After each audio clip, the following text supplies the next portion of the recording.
Welcome to this week's Tailboard on tripping hazards. You can keep from producing tripping hazards by adopting specific work methods towards that end. For example, you can make a habit of looking for tripping hazards every time you set up for a wire pull and every time you complete a pull. You can identify tripping hazards left by others and eliminating those hazards before an accident occurs. You cannot prevent tripping hazards unless you think about them as you work with the things that can create them. You cannot anticipate tripping hazards if you are carrying so much that you cannot see them. One way to avoid tripping hazards is to get help carrying anything bulky, no matter how light it is.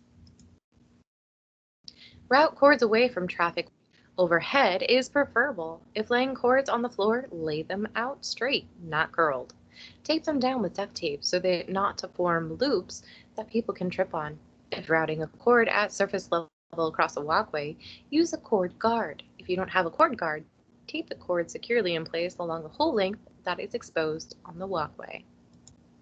If you must run a cord down a stairway, run it to one side and tape it securely in place. If possible, tape it to the side of the stair casing rather than letting it lie on the steps. If someone else has left a cord in a walkway or stairway, secure it with tape or push it to one side.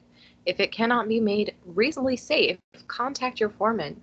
Don't unplug a cord that someone unsafely routed, as it may create a further safety hazard.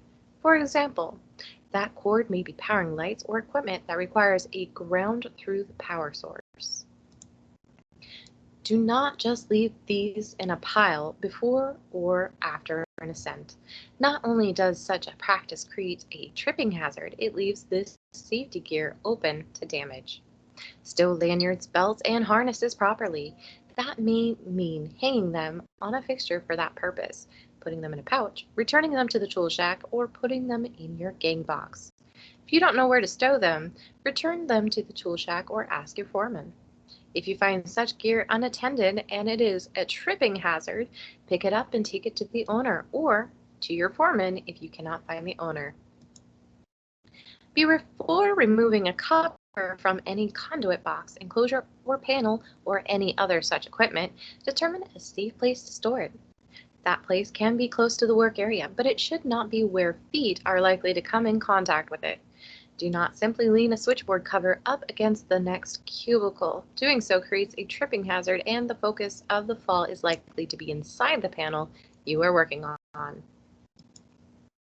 Use wire that comes packaged with no spools if possible. This eliminates all spool-related tripping hazards.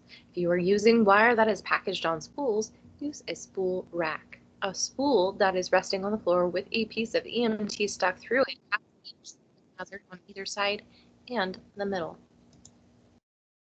If laying wires out on the floor as part of a pull, take care to remove loops and curls. Manage the traffic in the arc so people are not walking across wires being pulled. Dispose of scraps after each pull. Short scraps are slipping hazards. Long scraps are tripping hazards. So that's it for this week's Tailboard on tripping hazards. So get out there, have fun, and be safe.